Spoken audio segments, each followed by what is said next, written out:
वर्षमा एकाध चलचित्र मात्र सफल हुन थाले, त्यो पनि बढी जसो सिक्वेल र सिरिज मात्रै। तर यसपालि भने पासा उल्टिएको छ।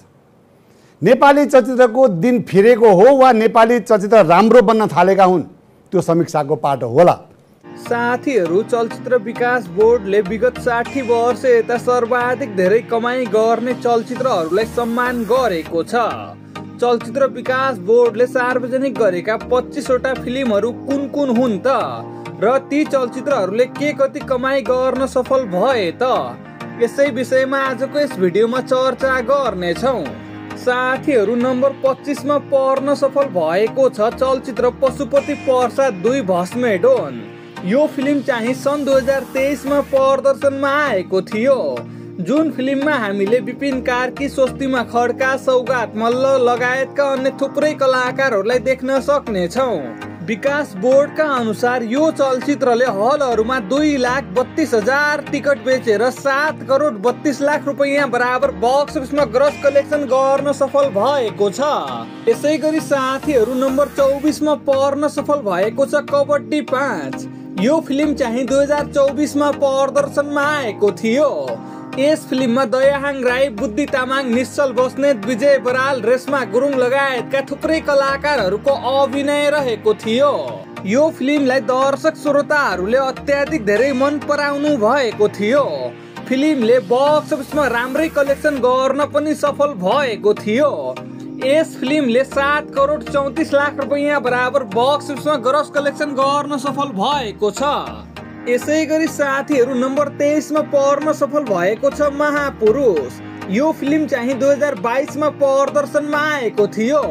यस फिल्मको मुख्य भूमिकामा हरिवंश आचार्य, मदन कृष्ण श्रेष्ठ, अञ्जना बराइली, गौरी मल्ल, रविन्द्र सिंह बानिया लगायतका थुप्रै कलाकारहरूको अभिनय रहेको थियो।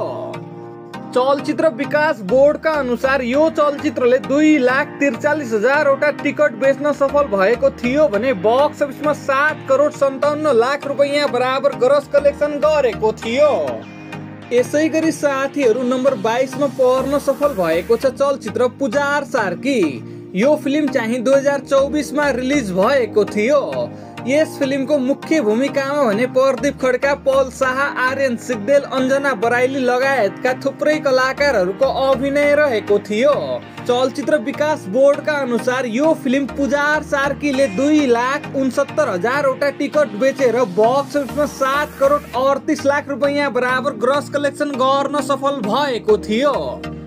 यसै गरी साथीहरू, नम्बर 21 मा पर्न सफल भएको छ कबड्डी 3। यो फिल्म चाहिँ 2021 मा प्रदर्शनमा आएको थियो। फिल्मको मुख्य भूमिकामा भने दयाहाङ राई, विजय बराल, बुद्धि तामाङ, मेरुना मगर लगायतका थुप्रै कलाकारहरूको अभिनय रहेको थियो। चलचित्र विकास बोर्डका अनुसार यो फिल्मले 3,12,000 वटा टिकट बेचेर बक्स अफिसमा भने 7 करोड 59 लाख रुपैयाँ बराबर ग्रस कलेक्सन गर्न सफल भएको थियो। यसै गरी साथीहरू, नम्बर 20 मा पर्न सफल भएको छ फिल्म प्रेम गीत 3। यो फिल्म चाहिँ 2022 मा प्रदर्शनमा आएको थियो। सन्तोष सेनको निर्देशनमा तयार भएको फिल्म प्रेम गीत 3 मा प्रदीप खड्का, सुनिल थापा लगायतका थुप्रै कलाकारहरूको अभिनय रहेको थियो। यो फिल्मले चाहिँ हलहरूमा 2,67,000 वटा टिकट बेच्दै बक्स अफिसमा 7 करोड 63 लाख रुपैयाँ बराबर ग्रस कलेक्सन गर्न सफल भएको छ। यसै गरी साथीहरू, नम्बर 19 मा पर्न सफल भएको छ छक्का पञ्जा 3। यो फिल्म चाहिँ 2018 मा प्रदर्शनमा आएको थियो। यस फिल्मको मुख्य भूमिकामा भने दीपक राज गिरी, केदार प्रसाद घिमिरे, माग्ने बुढा, बुद्धि तामाङ लगायतका थुप्रै कलाकारहरूको अभिनय रहेको थियो। चलचित्र विकास बोर्डका अनुसार यो फिल्मले हलहरूमा 3,31,000 वटा टिकट बेच्दै बक्स अफिसमा 7 करोड 83 लाख रुपैयाँ बराबर ग्रस कलेक्सन गर्न सफल भएको छ। यसै गरी साथीहरू, नम्बर 18 मा पर्न सफल भएको छ परदेशी 2। यो फिल्म चाहिँ 2023 मा प्रदर्शनमा आएको थियो। फिल्ममा प्रकाश सपुत, वर्षा राउत मुख्य भूमिकामा देखिएका थिए। चलचित्र विकास बोर्डका अनुसार यो फिल्मले 2 करोड 81,000 टिकट बेच्दै बक्स अफिसमा 7 करोड 92 लाख रुपैयाँ बराबर ग्रस कलेक्सन गर्न सफल भएको छ। यसै गरी साथीहरू नम्बर 17 मा पर्न सफल भएको छ चलचित्र अन्जिला। यो फिल्म चाहिँ 2025 मै प्रदर्शनमा आएको थियो। जुन फिल्ममा दयाहाङ राई, बुद्धि तामाङ, माउत्से गुरुङ, अन्जिला तम्बापो सुब्बा लगायतका थुप्रै कलाकारहरूको अभिनय रहेको थियो। विकास बोर्डका अनुसार यो फिल्मले 3,50,000 टिकट बेच्दै बक्स अफिसमा 8 करोड 83 लाख रुपैयाँ बराबर ग्रस कलेक्सन गर्न सफल भएको छ। यसै गरी नम्बर 16 मा पर्न सफल भएको छ चलचित्र दिमाग खराब। यो फिल्म चाहिँ 2023 मा प्रदर्शनमा आएको थियो। विकास बोर्डका अनुसार यो फिल्मले हलहरूमा 2,79,000 वटा टिकट बेच्दै बक्स अफिसमा 8 करोड 98 लाख रुपैयाँ बराबर ग्रस कलेक्सन गर्न सफल भएको छ।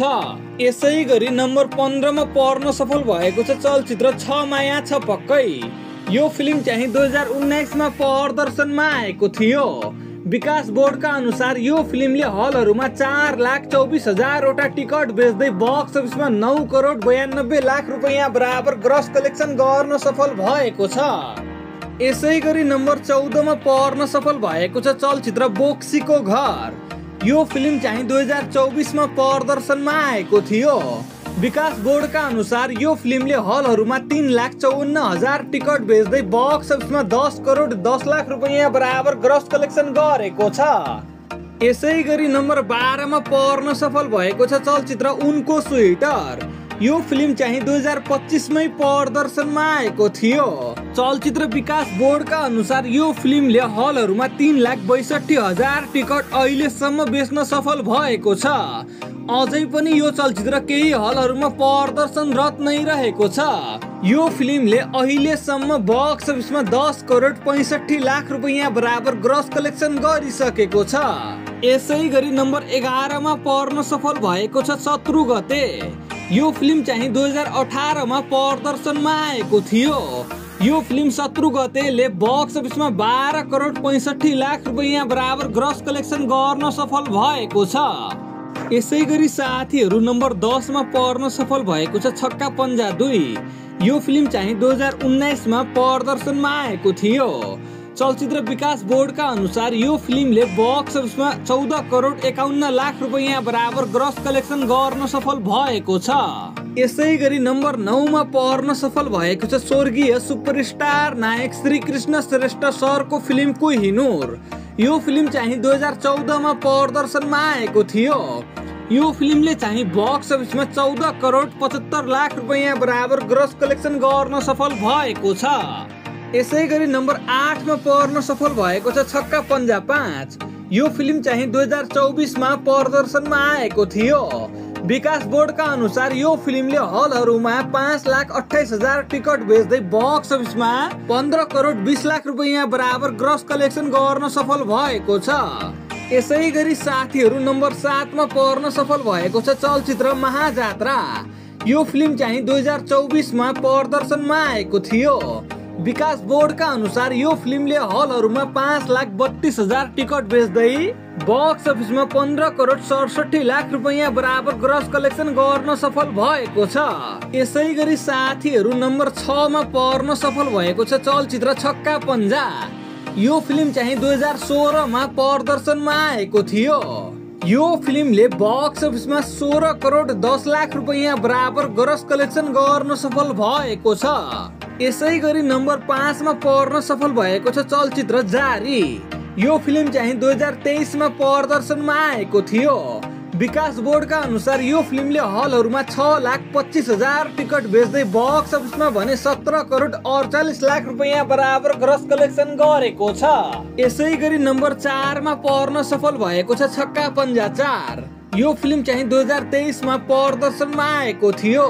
विकास बोर्डका अनुसार यो फिल्मले हलहरूमा 6,24,000 टिकट बेच्दै बक्स अफिसमा 17 करोड 53 लाख रुपैयाँ बराबर ग्रस कलेक्सन गर्न सफल भएको छ।